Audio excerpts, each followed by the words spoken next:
Բարև ձեզ հարգելի գործընկերներ,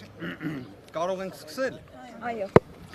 Առաջինը ցանկանում ենք տեղեկացնել, որ 2026 թվականի ապրիլի 15-ին ժամը 10:30-ին ունենալու ենք դատական նիստ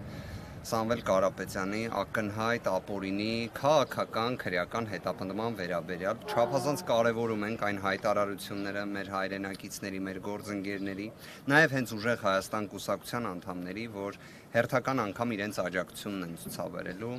լինելով ըստ էության Թբիլիսյան խճուղի 3-9 հասցեի հարակից տարածքում։ Ինչ միջնորդություն էինք ներկայացրել այսօր դատարանին, միջնորդությունը վերաբերում է հետևյալին. երբ արդեն գործը գտնվում է դատարանի վարույթում, է առնում նախնական դատալսումները։ Նախնական դատալսումները իրենցից ենթադրում են մի շարք հարցերի քննարկում, բայց իհարկե ամենակարևորը խափանման միջոցի վերաբերյալ հարցի քննարկումը։ Գործընկերների հետ միասին այսօր մուտք ենք արել դիմում միջնորդություն, հասցեագրված պատվարժան դատարան դատավոր Դոլմազյանին, առայն որ առաջնահերթության կարգով քննության առարկա դառնա խափանման միջոցի հարց։ Բացահայտեմ նաև պատճառաբանումը։ Յուրաքանչյուր ժամ այլևս էական նշանակություն ունի Հայաստանում գալիք խորհրդարանական ընտրությունների տեսանկյունից։ 2026 թվականի ապրիլի 21-ին ուժեղ Հայաստան կուսակցությունը հրավիրել է համագումար եւ առանցքային է, որ մինչ այդ համագումարը, որի օրակարգում հենց ընտրություններին վերաբերող հարցերն են, Սամվել Կարապետյանը հնարավորություն ունենա ամբողջությամբ մասնակցելու քաղաքական գործընթացին, որովհետեւ կուսակցության նախագահի մասնակցությունը առանցքային է։ Մենք տեսանք ինչպես օրինակ քաղաքացիական պայմանագիր կուսակցության նախագահ ինչ աստիճան ինտեգրված, ներգրավված էր process-ին։ Մրցակցության, հավասարության, ընտրական գործընթացի երաշխիքների տեսանկյունից սա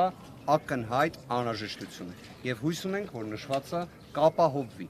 Եվ ինչ որ իմաստով ցավ ենք ապրում, որ այդ բեռը ընկել է այլևս դատական իշխանության ուսերին։ Այդպես չպետք է լինի, բայց սա Հայաստանի Հանրապետությունում արկա իրականությունն է, սա է քաղաքական հետապնդումների տրամաբանությունը։ Դրանից չենք զարմանում, բայց մյուս կողմից ունենք հստակ ակնկալիք, հստակ պահանջ իրավունքի խախտման վերացման վերաբերյալ։ Միաժամանակ նաև առիթից օգտվելով ցանկանում ենք անդրադառնալ սույն վարույթով հսկող դատախազ մեղադրական եզրակացությունը հաստատած դատախազ Արգամ Դալաքյանի երեկվա հայտարարություններին։ Հայտարարությունները տեղ էին գտել հանրային հեռուստաընկերության եթերում, լուրերի թողարկման շրջանակներում, մի գաղտնիք էլ բացահայտեմ, ինձ զանգահարել էր լրագրողը, ով կարծես հենց հարցազրույցը վերցրել էր պարոն Դալաքյանից, մենք ունեցանք շատ ջերմ մոտ 1 րոպե տևողությամբ խոսակցություն, որտեղ հարցրեց արդյոք մեղադրանքը ընդունելի է թե ոչ, արձագանքեցի, որ այն քաղաքական հետապնդում է, ակնհայտ ապօրինի է եւ մի քանի այլ հանգամանքեր նշեցի, որոնք տեղ չեն գտել նշված թողարկման շրջանակներում։ Բայց իհարկե անկեղծորեն ասեմ, թե ես, թե Տիկին Գասպարյանը, թե պարոն Վարդանյանը, պարոն Ֆերոյանը, ով կմիանա մեզ ընթացքում, մեծ սիրով պատրաստ էինք նաև հյուրընկալելու նշված լրագրողին, մենք էլ նույն պայմաններում, այսպես մեր աշխատասենյակում նստած, մենք էլ ներկայացնեինք օրինակ ապօրինությունները հենց նաև նույն դատախազության կողմից կատարված, բայց այդ հնարավորությունից չենք ունեցել։ Եթե շատ կարճ արձագանք ներկայացնենք, իմ ձեռքին օրինակ հիմա Վճռաբեկ դատարանի 2026 թվականի փետրվարի 25-ի որոշումն է։ Այս որոշումը միայն, որ օրինակ լրագրողը հանրային հեռուստաընկերության փոխանցեր դատախազ Դալաքյանին, բավարար էր, որ այդ հարցազրույցը տևեր օրինակ 20 վայրկյան, որտեղ Վճռաբեկ դատարանը այս քաղաքական հետապնդման պայմաններում ներկայացված մեղադրանքներից մեկի վերաբերյալ ասել է, որ հիմնավոր կասկած ընդհանրապես չկա, մյուս մեղադրանքի վերաբերյալ ասել է, որ այն գտնվում է ծայրահեղ ցածր մակարդակի վրա,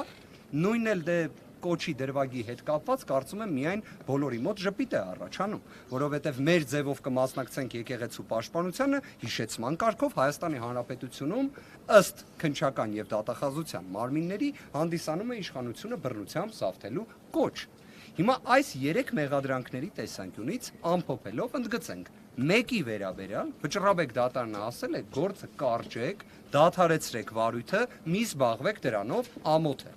Մյուս դրվագի վերաբերյալ ասել է շատ ցածր է ենթադրյալ հիմնավոր կասկածը, եթե չեք կարողանում ամրապնդել կրկին դադարեցրեք հետապնդումը, մի ծանրաբեռնեք հակակոռուպցիոն դատարանը։ Իսկ կոչի դրվագի վերաբերյալ դե քաղաքական հետապնդման տրամաբանության ներքո ինչ ասենք, այստեղ իրավաբանությունը ընդհանրապես չի գործում, կարող են պարզապես փակել ամբողջ իրավաբանությունը ընդհանրապես։ Բայց մի կարևոր շեշտադրում էլ անենք, տեսեք, շուրջ 10 ամիս